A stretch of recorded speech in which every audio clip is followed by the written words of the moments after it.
बिस्मिल्लाहिर्रहमानिर्रहीम। नाजरीन, प्रोग्राम जी वर्ल्ड में हम आपको खुशामदीद कहते हैं। रवां हफ्ते की दो अहम तरीन डेवलपमेंट्स हैं जो ख़त्े से मुतल्लिक हैं। एक तो एक तवील अरसे के बाद पाकिस्तान में चीन के सफ़ीर नोंग रोंग जो हैं वो पाकिस्तान वापस तशरीफ़ लाएँ और इत्तलात के मुताबिक वो किसी सीनियर तरबियती कोर्स के ऊपर थे और वो कोर्स मुकम्मल करने के बाद उनकी तरक्की भी हुई और अब वो वापस पाकिस्तान तशरीफ़ लाएँ। लेकिन असल मौजू साथ ये होगा कि सी पैक में जो जो इस वक्त रुकावटें हैं वो कैसे दूर की जाएं और इसको कैसे बर वक्त मुकम्मल किया जाए। गैर मुल्की कौन कौन से दबाव हैं इस वक्त भी पाकिस्तान के ऊपर सी पैक के हवाले से। क्या पाकिस्तान और चीन के ताल्लुकात में किसी किस्म की सर्दमैरी है?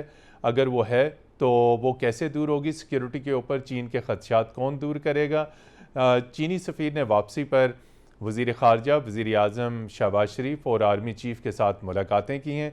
इनके ऊपर भी बात करेंगे और इसके साथ साथ अपने प्रोग्राम में हम बात करेंगे कि ताशकंद में शंघाई तावन तंजीम का इजलास इख्तिताम पजीर हुआ। वज़राए ख़ारजा की सतह का ये इजलास और इसके बाद आगे सितंबर में शंघाई तावन तंजीम का सरबराही इजलास होगा। तो शंघाई तावन तंजीम से क्या पाकिस्तान वो फ़वाइद हासिल कर सका जो करने चाहिए थे और क्या कुछ मज़ीद हासिल कर सकता है? इसके ऊपर बात करेंगे। अपने पैनलिस्ट का तारफ़ आपसे करा दें। हमारे साथ इस्लामाबाद में मौजूद हैं चीन में पाकिस्तान की साबिक सफ़ीर एम्बेसडर नगमाना हाशमी। मैडम, आपका बहुत शुक्रिया। उसके साथ बीजिंग से हमें ख़ास तौर पे ज्वाइन किया है चीनी मीडिया के साथ वाबस्ता हैं मलिक अयूब संबल साहब।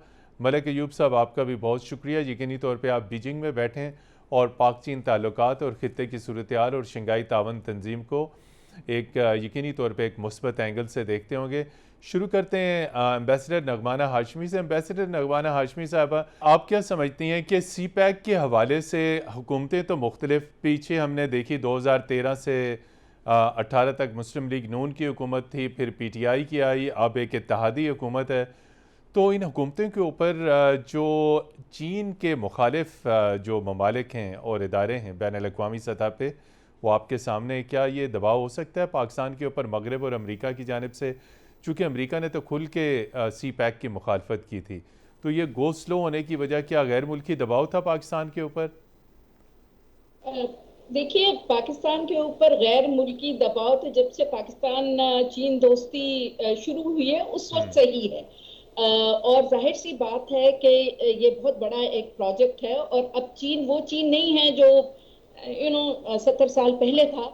तो जाहिर सी बात है कि इन व्यू ऑफ द कंपटीशन जो अब US और इसमें भी हो गया है, तो उनके लिए ये बहुत बड़ा चैलेंज तो है।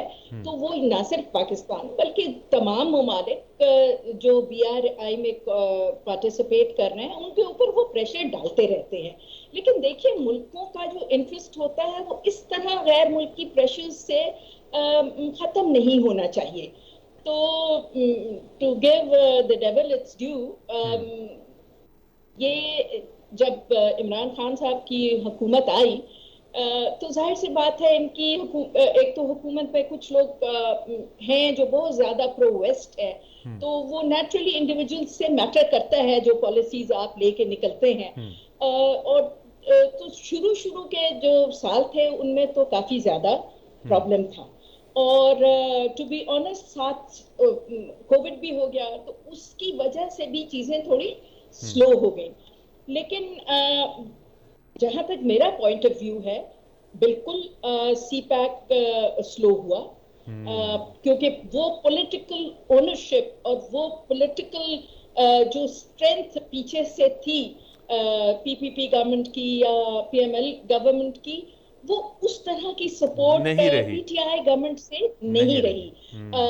और अब ये पॉइंट ऑफ व्यू है कि वो वेस्टर्न प्रेशर में आए और उसकी वजह से हुआ या कोई और उनके अपने ऐसे रीजंस थे कि वो थोड़ी सी सर्द मुहरी रही। इसमें बहुत एक इम्पोर्टेंट पॉइंट जो है वो नोट करने का है कि पाकिस्तान और चीन की जो एक तारीख है उसमें कभी भी आपने देखा होगा ये नहीं हुआ कि पाकिस्तानी प्राइम मिनिस्टर का कोई ऑफिशियल या स्टेट विजिट ना हुआ हो। PTI की हुकूमत में इमरान खान साहब वाहिद प्राइम मिनिस्टर हैं जो 3 दफा मल्टीलैटरल विजिट्स पे तो गए हैं, लेकिन वो बायलैटरल विजिट उनका नहीं हुआ। तो उस किस्म की जो एक पर्सनल आपकी लीडरशिप के साथ अंडरस्टैंडिंग डेवलप होती है, जो पिछले सारे लीडर चाहे वो मिलिट्री के थे या किसी भी पार्टी से जी थे, चीन की बड़ी अच्छी एक अंडरस्टैंडिंग थी। अनफॉर्चुनेटली उस किस्म की अंडरस्टैंडिंग और उस किस्म का ट्रस्ट और कॉन्फिडेंस जो था, वो ना सिर्फ ये कि पीटीआई के prime minister, but I think के बाकी लीडरान में भी वो इनकलकेट नहीं हो सका चीन के साथ। जी और ऑफ कोर्स कोविड का भी कुछ उसका भी असर तो था। इम्पैक्ट था बिल्कुल। तो अब ये है कि अगर आगे चलना है, और हमने बहुत बड़े बड़े पाकिस्तान में काम किए हैं, मिलिट्री हुकूमतों में भी और क्या कहते हैं सिविलियन गवर्नमेंट्स में भी, जिसमें हम पे बहुत ज्यादा वेस्टर्न प्रेशर था। देखिए, अगर ये तो आप नहीं कह सकते थे 70 साल में डिफरेंट औकात में हमें उन्होंने चीन के रिलेशनशिप के ऊपर प्रेशर नहीं किया है। हमें न्यूक्लियर जब हमने ब्लास्ट किए और हम न्यूक्लियर स्टेट बने, तो उस वक्त भी आप देखिए कि कितना शदीद किस्म का हम पे प्रेशर था।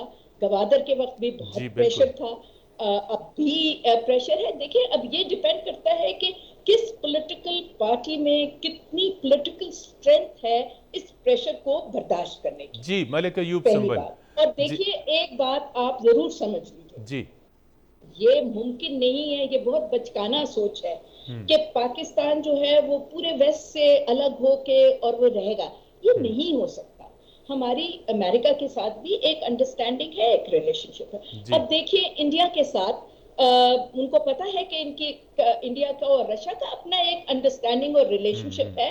डिस्पाइट दैट वो उनके साथ आगे चलते हैं। इसी तरह अमेरिका को पता है कि हमारा जो रिलेशनशिप चीन के साथ है उसकी नौयत बहुत मुख्तलिफ है, और वो उनको पता है कि वो हम इसको कॉम्प्रोमाइज नहीं करेंगे। सो ये पिछला दौर हाँ एक आया है जिसमें ये थोड़ा सा जरूर इम्प्रेशन आया है कि चीजें स्लो हुई हैं और उस तरह का चीन के साथ एंगेजमेंट नहीं रही। ये दो गवर्नमेंट्स, मतलब जो पीपीपी और जो नून लीग है, इनका तो आपको पता है कि पहले भी ये रहे हैं इक़्तिदार में, और तो ये लीडरशिप और बाकी लोग जो हैं वो इन दो पॉलिटिकल डिस्पेंसेशंस को बहुत अच्छा जानते हैं, और इन दोनों के दौर में बहुत ज्यादा हाइप्ड अप एंगेजमेंट थी जो चीन के साथ थी। जी मलिक अयूब संबल साहब, आप देखते हैं कि मौजूदा हुकूमत कमिटमेंट्स अपनी पूरी कर पाएगी सी पैक के साथ, चूँकि मियाँ नवाज शरीफ के दौर में तो ये सारा जो अजीम शान मंसूबा है चीन पाकिस्तान इक़्तिसादी राहदारी का वो शुरू हुआ। जी जी, मैं अभी एम्बेसडर साहब की बात को आगे बढ़ाऊंगा थोड़ा सा कि जो उन्होंने बताया कि वेस्ट के साथ हम कट के नहीं रह सकते। बिल्कुल बिल्कुल ये बात रियलिटी है कि आपकी एक बैलेंस्ड फॉरेन पॉलिसी हो और उस फॉरेन पॉलिसी को अगर इंडिपेंडेंटली चलाया जाए तो यकीनी तौर पे आप समझते हैं कि आप ईस्ट और वेस्ट दोनों के दरमियान बड़ा वाइजली अपनी फॉरेन पॉलिसी को जो है वो मूव कर सकते हैं। जी तो अभी जो करंट प्राइम मिनिस्टर हैं, देखिए उनके पास तो इंटरनल और एक्सटर्नल बहुत बड़े बड़े चैलेंजेस हैं। अब ये देखना ये है कि क्या जो काउंटरिंग चाइना का जो एलिमेंट हमने देखा किसी भी सूरत में, मैं ये नहीं कह रहा कि कोई मुझे कोई प्रॉपर जो है वो देयर इज अ प्रूफ के कोई ऐसी सबूत है, लेकिन ऑफ कोर्स जब हम पूरी कड़ियां मिलाते हैं डिफरेंट ईस्ट एशिया और बाकी मुल्कों के अंदर, तो वहां पर जो वेस्ट को और खास तौर पे अमेरिका को जो बहुत बड़ी एक चीज जो कंसर्न की जा रही है वो कि चाइना को काउंटर करने के लिए जो उसके इनिशिएटिव्स हैं, तो वो जो उसने लिए हुए हैं, क्या उसका इम्पैक्ट जो है वो जो मौजूदा लीडरशिप है, क्या वो अमेरिका को या वेस्टर्न कंट्रीज को ये बताने में और बावर कराने में कामयाब रहती है कि हमें जो है वो हम काउंटरिंग चाइना के साथ के किसी भी एलिमेंट के ऊपर या किसी भी स्ट्रेटजी के ऊपर काम इसलिए नहीं कर सकते कि हमारे चीन के साथ जो ताल्लुकात हैं वो ऐसे मजबूत ताल्लुकात हैं जिनको छोड़ा नहीं जा सकता। जी तो अगर मौजूदा हुकूमत जो है वो वेस्टर्न जो अभी, क्योंकि जारी बात है आईएमएफ के पास भी हमारा जो है वो एक केस पड़ा हुआ है, सुबह शाम हम जो है वो देख रहे हैं कि आईएमएफ से हमें कुछ मिले, हम अपीलें कर रहे हैं, टेलीफोन्स कर रहे हैं, राब्ते कर रहे हैं। बिल्कुल तो अगर तो हमें, क्योंकि मसला ये है कि अब जो बेल आउट पैकेजेस हैं वो पहले तो हम जो है वो बिलियंस मांगा करते थे, अब तो आधे बिलियन पे बात पहुंची हुई है। तो जब ऐसी सूरत हाल हो तो फिर हम किस तरीके से जो है वो अपने जो पुराने इंटरेस्ट हैं और अपने जो हमारे जो स्ट्रेटेजिकल पार्टनर्स हैं उनके इंटरेस्ट और उनको हम किस तरीके से देख सकते हैं, तो ये यकीनी तौर पे मौजूदा गवर्नमेंट के लिए भी काफ़ी चैलेंजिंग होगा। जी नाज़रीन, यहाँ पर लेते हैं एक ब्रेक के बाद आपकी खिदमत में फिर हाजिर होंगे, हमारे साथ रहिएगा।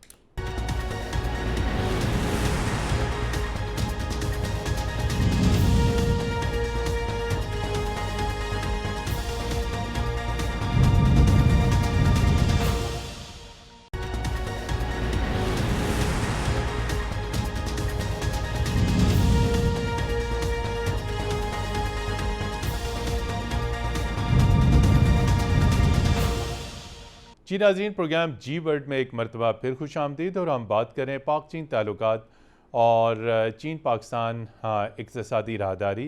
पाकिस्तान किस हद तक इससे मुस्तफ़ीद हो सकता है और ये कब पाए तकमील को पहुँचेगी इक़्तिसादी राहदारी और इसके साथ जुड़े हुए सरमायाकारी के मुख्तलिफ मनसूबे, सनतों के मुख्तलिफ मनसूबे। एम्बेसडर नगमाना हाशमी, सी पैक तो एक बहुत बड़े तसव्वुर का नाम है, एक महज एक सड़क का नाम नहीं है। इसके साथ और बहुत सारी चीज़ें जुड़ी हुई हैं, एसोसिएटेड हैं, और ये भी कहा जा रहा है कि अगर ये कामयाबी से चला तो ये BRI का यकीनी तौर पे एक प्रोजेक्ट है और ये आगे ईरान भी एक्सटेंड हो सकता है। और पाकिस्तान तो हमेशा रवाबत की बात करता है, तो अफ़गानिस्तान के साथ कनेक्ट हो सकता है, आगे सेंट्रल एशिया तक कनेक्ट हो सकता है। तो इसमें ये बताइए कि बुनियादी तौर पे कनेक्टिविटी में प्रॉब्लम्स क्या हैं, क्यों ये चीज़ स्लो चल रही है, और आगे इसको कैसे हम, ईरान ने भी ख्वाहिश का इजहार किया है कि Iran could also join CPEC, Afghanistan की जानिब से ऑलरेडी ख्वाहिश का इजहार किया गया, लेकिन पाकिस्तान के अंदर तो हम इसे मुकम्मल नहीं कर सकते।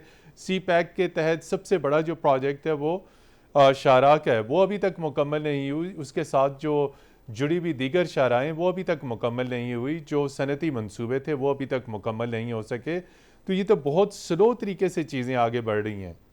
देखिए, ये आपके नाजरीन को मैं बताती चलूँ कि ये जो प्रोजेक्ट है, इसमें जब ये इसका सारा फाइनलाइज हुआ और डिस्कशंस हो रही थी जी, तो चीन ने हमसे पूछा था कि जी आपको किस तरह हम आपको इनेबल करें, कैपेसिटी बढ़ाएं। तो क्योंकि चीन, हाँ, ये पूरा प्रोजेक्ट जो है ये नहीं है कि जी हम आपको ये दे दिया और चलो जी बात खत्म होगी। ये सारा जो कॉन्सेप्ट है वो कैपेसिटी बिल्डिंग का है, और उसमें हमें ये बहुत अच्छी तरह पता था कि जब तक हमारी एनर्जी की कैपेसिटी और हमारी कनेक्टिविटी की कैपेसिटी नहीं होगी, चीजें आगे नहीं चल सकती। एनर्जी नहीं होगी तो आपको पता है क्या होगा। हमारी तो जिस जमाने में ये प्रोजेक्ट साइन हुआ तो 40-50% पे हमारी इंडस्ट्री जो है वो प्रोड्यूस कर रही थी, एनर्जी नहीं होती थी।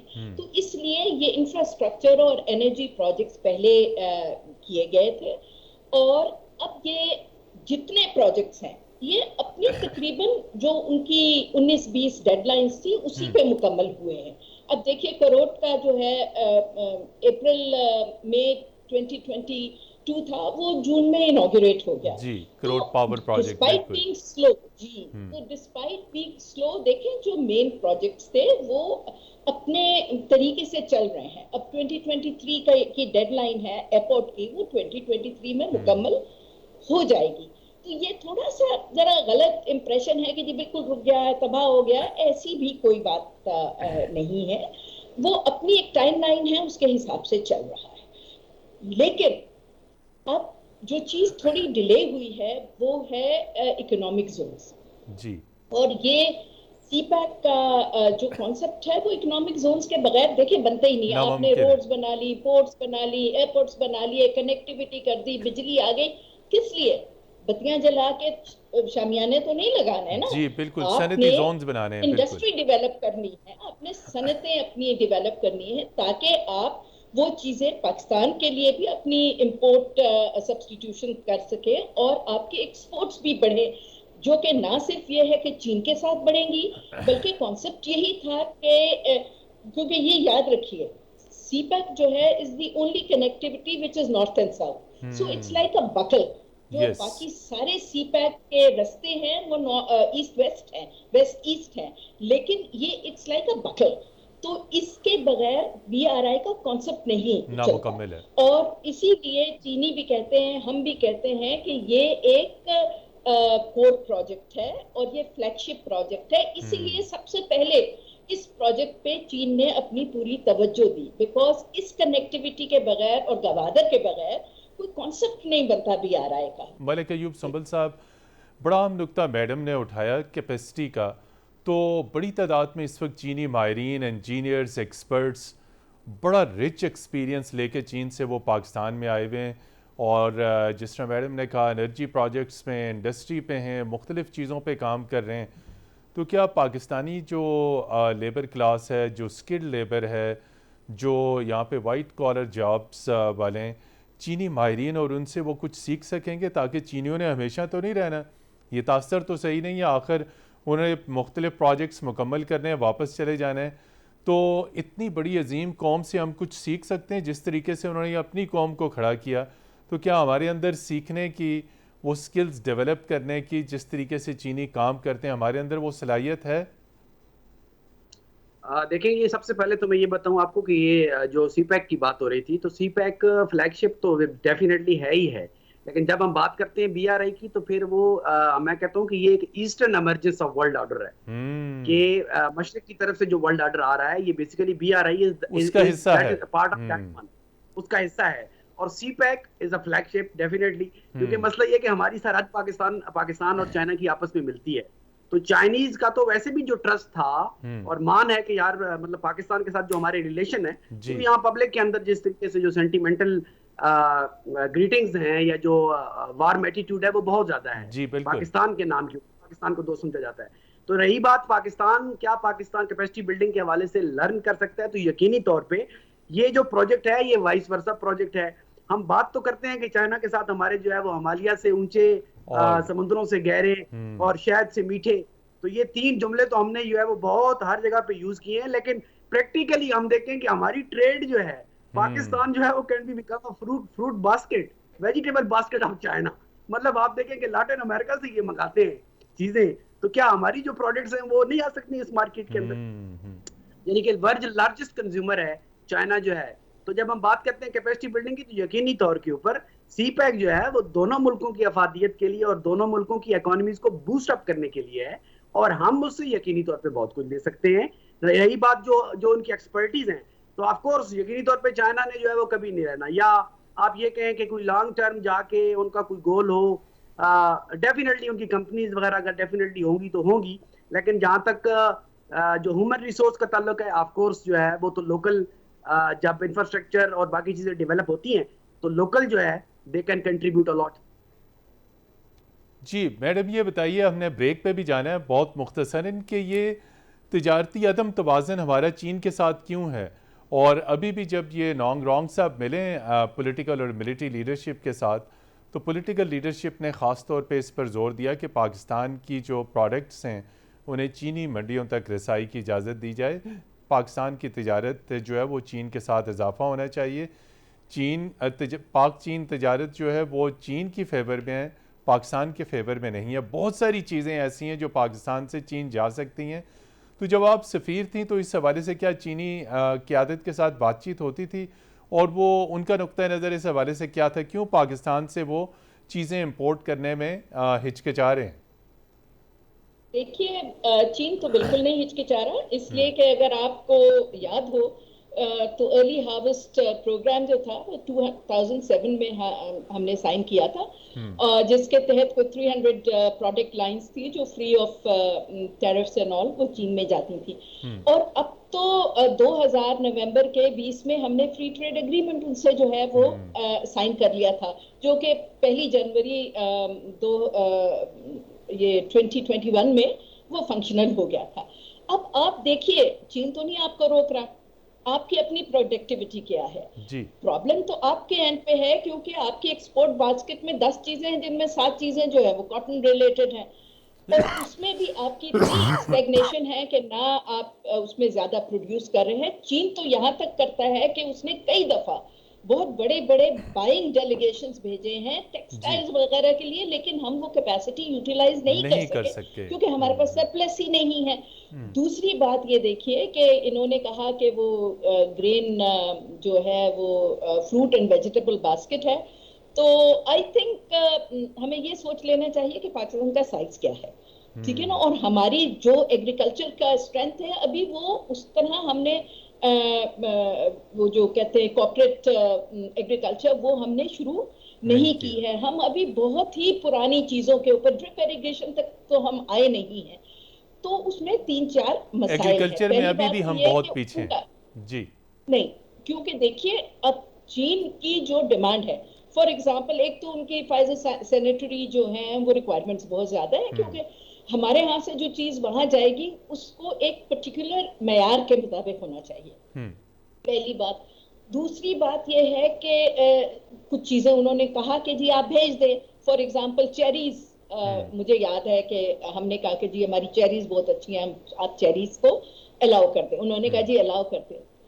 पता चला हमारे यहाँ तो 300 टन भी नहीं निकलती हैं, और उनकी रिक्वायरमेंट 3000 टन की है, 300,000 टन की रिक्वायरमेंट है, तो हम उनको कितनी प्रोवाइड कर सकते हैं। इसी तरह देखिए सोयाबीन जो है वो अमेरिका से आती है, वेनेजुएला से आती है, ब्राजील से आती है, हम सोयाबीन कैसे उनको इतनी तादाद में दे सकते हैं? उनकी एक बहुत बड़ी रिक्वायरमेंट है, हमारी उतनी कैपेसिटी नहीं है।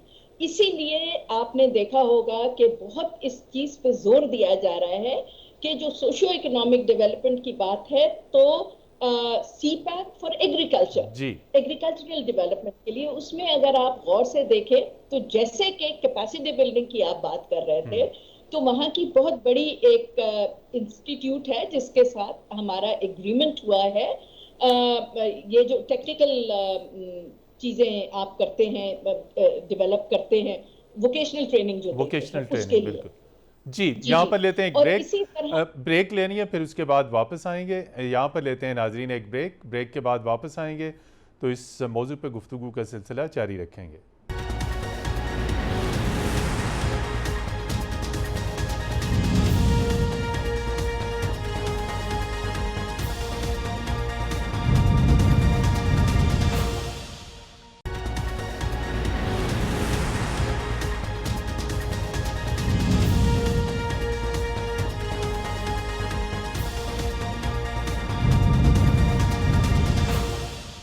जी नाजरीन, प्रोग्राम जी वर्ल्ड में एक मरतबा फिर खुश आमदीद। और जब हम पाक चीन ताल्लुकात की बात करते हैं, सी पैक की बात करते हैं, तो इसके साथ साथ एक और ख़ित्ते में एक इंतहाई अहम इक़्तिसादी तावन की, टेक्निकल तावन की, सिक्योरिटी के तावन की एक तंजीम है शंघाई तावन तंजीम। शंघाई तावन तंजीम के वज़राए ख़ारजा का इजलास ताशकंद में इख्तिताम पजीर हुआ और इसमें भी दुनिया की दो बड़ी क़ुव्वतें शामिल हैं, चीन और रूस, जबकि सेंट्रल एशियाई ममालिक इसके रुकन है, पाकिस्तान और भारत भी इसका रुकन है। तो मलिक अयूब सुमल साहब, कमो पेश 20 बरसों से जब से शंघाई तावन तंजीम बनी है, पहले पाकिस्तान इसका ऑब्ज़र्वर रहा, यानी इसका मुस्तकिल रुकन नहीं था, और चंद बरस हुए कि पाकिस्तान को मुस्तकिल रुकनीत दी गई। तो शंघाई तावन तंजीम में शामिल हैं सेंट्रल एशिया के ममालिक, रशिया भी शामिल है, चीन तो यकीनी तौर पर है, और फिर इसमें अब इंडिया भी शामिल है। तो SCO से हम अभी तक वो बेनिफिट हासिल नहीं कर सके जो हमें करना चाहिए था, चूँकि इतने बड़ी बड़ी क़ुव्वतें उसमें सेंट्रल एशिया के ममालिक शामिल हैं, रशिया, चाइना। क्या वजह है कि फुल मेंबर बनने के बावजूद हम उससे वो तावन नहीं हासिल कर सके, वो चीज़ें हासिल नहीं कर सके? जी देखें, SCO एक बहुत बड़ा, बहुत ही एक मौसर जो है वो एक प्लेटफॉर्म है जिसके ऊपर जो है वो हम चाहें तो बहुत कुछ किया जा सकता है। लेकिन अगर हम SCO का चार्टर पढ़ें और उसका जो मैंडेट है वो पढ़ें तो उसमें जो कलेक्टिव एफर्ट्स हैं वो ज़्यादा वो जो है वो ज़्यादा मेरे ख्याल में मौसर हैं। और हमारे यहाँ देखा जाए तो मैं फिर ये बात बड़े मतलब वसूख से कहता हूँ कि हमारे यहाँ जो डिप्लोमेटिक एफर्ट्स हैं वो या तो जो है वो कुछ जातियात पे हो रही होती हैं, मुल्क के लिए बहुत कम हो रहा होता है। तो मैं नहीं समझता कि हमारे यहाँ हमारी मौसर सफारतकारी जो है, अगर हमारी सफारतकारी इतनी अच्छी होती तो आज जिस मकाम पर हम हैं, जिसको मैं तो आइसोलेशन ही कहता हूँ ना, कि आप जो है वो ईस्ट वेस्ट दोनों की तरफ जो है वो फंसे बैठे हैं। तो अगर हमारी अच्छी सफारतकारी फैसला नहीं कर पा रहे, हम फैसला नहीं कर पा रहे। जहां तक बात है SCO की, तो SCO में मैं समझता हूँ कि हमारे यहाँ जो एक चीज जो है वो ओवरलैप कर जाती है, वो इंडिया पाकिस्तान का जो टेंशन है वो हम जो है वो SCO के ऊपर जब ले आते हैं तो डेफिनेटली जो है वो इंडिया पाकिस्तान जो है वो एक इंडिविजुअल प्रॉब्लम है। एससीओ का ये मैंडेट नहीं है। और इसीलिए जो है वो दोनों मेंबर्स को, जो दोनों कंट्रीज हैं उनको मेंबरशिप देने का जो मकसद था वो भी मेरे ख्याल में यही था कि आपस की इनकी टेंशन जो है वो कम हो और जो है वो एससीओ का जो कलेक्टिव जो चार्टर जो मैंडेट है उसके हवाले से काम किया जाए। जी, एम्बेसडर नगवाना हाशमी साहब, आप एससीओ के यकीनी तौर पे उसके अवाइल का जो वक्त है उसमें आप यकीनी तौर पे उसमें शामिल रही होंगी। तो ये बिल्कुल मलिक अयूब संभल ने अगरचे कि ये बात की कि ये मुश्तरका कोशिशें और कलेक्टिव एफर्ट्स, लेकिन उसके बावजूद शुरू में जब शंघाई ताउन तंजीम बनी तो महज मकसद ये था कि सिक्योरिटी कोऑपरेशन, काउंटर टेररिज्म। अब काउंटर टेररिज्म उसमें है साइंस, टेक्नोलॉजी, एग्रीकल्चर, कनेक्टिविटी, ये तमाम तर चीज़ें। तो आप क्या समझती हैं कि क्यों वो चीज़ें हम नहीं हासिल कर पाए जो हमें हासिल करनी चाहिए थी शंघाई ताउन तंजीम के प्लेटफॉर्म से? चूँकि ये प्लेटफॉर्म नॉन पॉलिटिकल है तो हमें तो उससे बहुत इक्तसादी फ़वाइद हासिल हो सकते थे। पहले तो मैं एक कमेंट करना चाहूँगी कि किसी भी मुल्क की ताकत, किसी भी मुल्क की डिप्लोमेसी उस मुल्क की जो एक सम टोटल ताकत होती है ना, उससे ज्यादा नहीं होता। तो आपको पहले देखना चाहिए कि आपके मुल्क का ओवरऑल वेटेज क्या है। नॉर्मली पूरी दुनिया में लोग आपकी डिप्लोमेटिक, इकोनॉमिक, पॉलिटिकल आउटलुक क्या है कि वो पाकिस्तान के जो डिप्लोमेट्स हैं दे पंच अबव देयर वेट, कि हम उसमें भी कम है, क्या कहते हैं, स्ट्रेंथ में बहुत कम है जी, तादाद में बहुत कम है। बिल्कुल भी हमारी smallest foreign service anywhere in the world, बहुत थोड़े लोग हैं। हम टोटल 400 लोग हैं जी पूरी दुनिया में हेडक्वार्टर्स को मिला के, फिर भी हम बहुत इफेक्टिव रहते हैं। लेकिन आपको आपकी डिप्लोमेसी उस वक्त आप बहुत ज्यादा इफेक्टिव होगी जब आपके मुल्क के अपनी स्टेबिलिटी होगी, अपनी इकोनॉमिक ग्रोथ होगी, अपने आप के हालात वो नहीं होंगे जो आजकल है। तो let's be very clear about this. Diplomacy नाकाम होगी कहना तो बहुत आसान चीज। अब आए जी के एससीओ में क्यों नहीं है? एससीओ का बड़ा सिंपल है कि एससीओ में फैसले कंसेंसस से होते हैं और हर चीज के ऊपर या पाकिस्तान ऑब्जेक्ट कर देता है या इंडिया ऑब्जेक्ट कर देता है। यू नो, ये एक प्रैक्टिकल सी चीज है। मैंने तो बेतहाशा इजलास जो है वो अटेंड किए हैं, तो ये चीजें ब्लॉक हो जाती हैं। दूसरी तरह सेंट्रल एशियन स्टेट्स में भी अब देखें थोड़ी सी डिवीजन है, कुछ प्रो रशिया है, कुछ प्रो अमेरिका है, उसमें भी टेंशन आ जाती हैं। और सबसे बड़ी जो आपके लिए प्रॉब्लम है, अब तो बल्कि दो प्रॉब्लम्स हैं। एक तो अमेरिका और रशिया की जो कॉन्फ्रंटेशन अब शुरू हो गई है और कंपटीशन शुरू हो गया।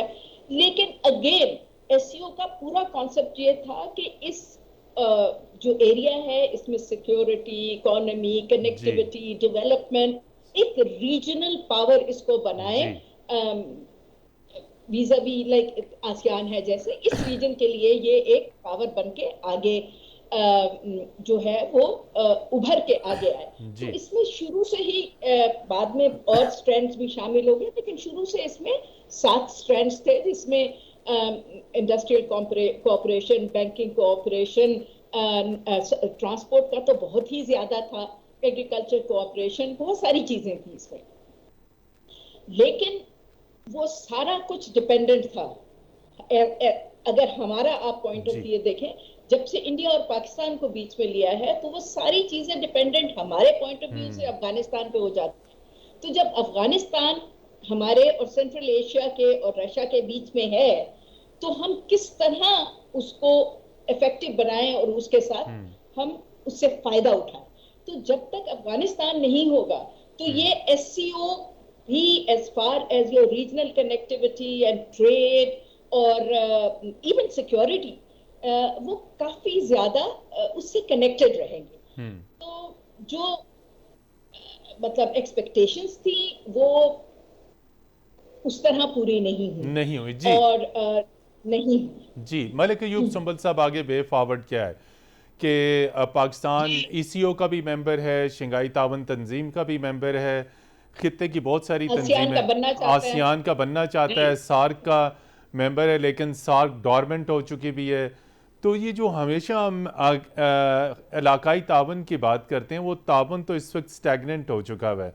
तो कैसे हम खित्ते में, आपने कहा कि पाकिस्तान सफारती तन्हाई का शिकार है, पाकिस्तान कैसे खित्ते में अपनी मौसर पार्टिसिपेशन कर सकता है, भारतीय बालादस्ती को कंट्रोल भी करना है, काउंटर भी करना है और आगे भी बढ़ना है और सी पैक को भी कामयाब बनाना है और SCO में भी कामयाबी के साथ बैठना है। जी देखिए मतीन साहब, बात यह है कि पाकिस्तान जब हम बात करते हैं ना कि सफारतकारी, मैंने बात की सफारतकारी की, तो मैं ये समझता हूं कि जितना हमारा वेटेज है तो हमारा वेटेज कम नहीं है। पाकिस्तान जो है वो इन एम्बेसडर्स को और हमारे जो फॉरेन डिप्लोमेट्स हैं उनको हमारे टैक्स पेयर का पैसा जाता है और वो एक आलीशान जिंदगी भी गुजारते हैं और जो भी सूरत हाल है जी हाँ, आलीशान कत्ल नहीं है।